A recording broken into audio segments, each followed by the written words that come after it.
Eç nerseni ertenkiге taштабаңыз. Seni сүйөм дешти, seni күтөм дешти, seni жакшы көрөм дешти, жөнөкөй туура правильный питанияга өтүштү, жөнөкөй кечкурунку зикирлерди эч качан эртеңкиге таштабаңыз. Эртеңкинин өзүнүн иши бар, өзүнүн планы бар.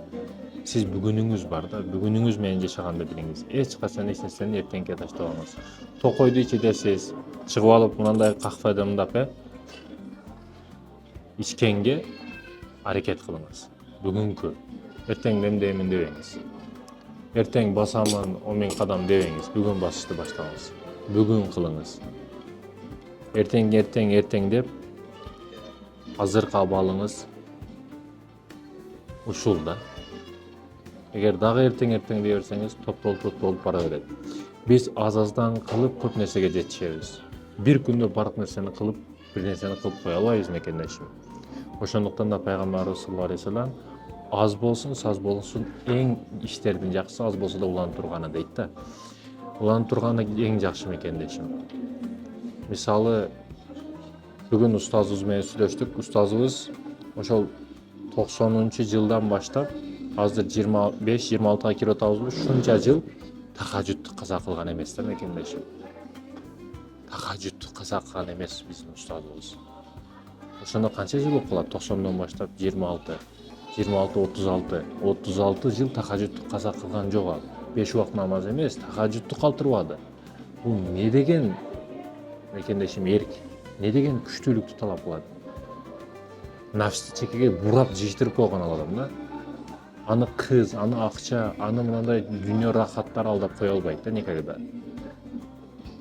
Күндө өзүнүн планы бар. План менен жүрөт ар дайым.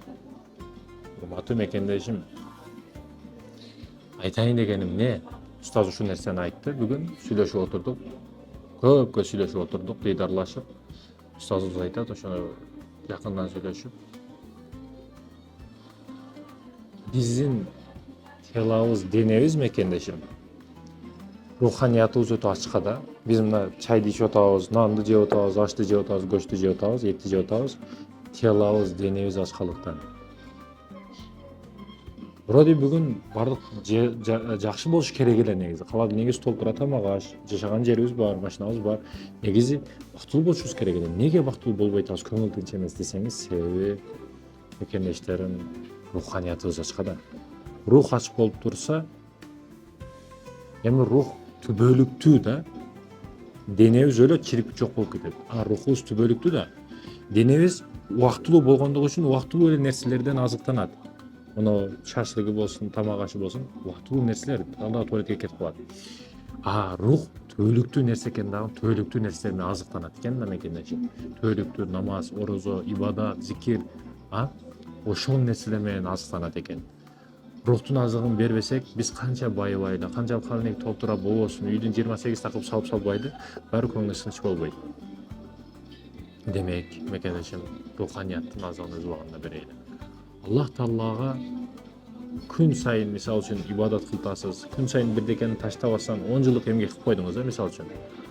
10 жыл мисалы тахажжудту калтырбадыңыз дагы, 10-жыл келгенде сизге башыңызга бир маселе келди. Анан тахажжудка туруп, Аллахым, 10 жылдан бери сага ишендим. Сени ыраазычылыгың үчүн ибадат кылып атамын. Сага ишенемин. Бүгүн маселе келди менин башыма. Бул мен үчүн кыйын, бирок сага эч нерсе эмес го. Кабыл кыл Раббым дуамды. Жардам берип кой десеңиз, кантип Аллах Таала сиз дуаңызды кабыл кылбай койсун мекендешим? Кантип кабыл кылбай койсун? Мага бир жакшылык кылсаңыз, мен сизге кайтарам жакшылыгыңыздычы. Мамлекетке 20 жыл иштесеңиз бир жерде, а сизге пенсия берет, пособие берет, ардеки эле сыйлык акчаларды берип, мамлекет сизге канча ыраазычылык билдирет да. Туурабы? Анан Аллах Таала сизге кантип ыраазычылык билдирбей койсун мекендешим? Аллахтын ыраазычылыгы бул дүйнөдө дагы, акыретте дагы болот. Ошондуктан руханиятыбызга иштейли ар дайым мекендешим. Жан дүйнөңүз чында бактын даамын таткыңыз келсе, динге кайтыңыз.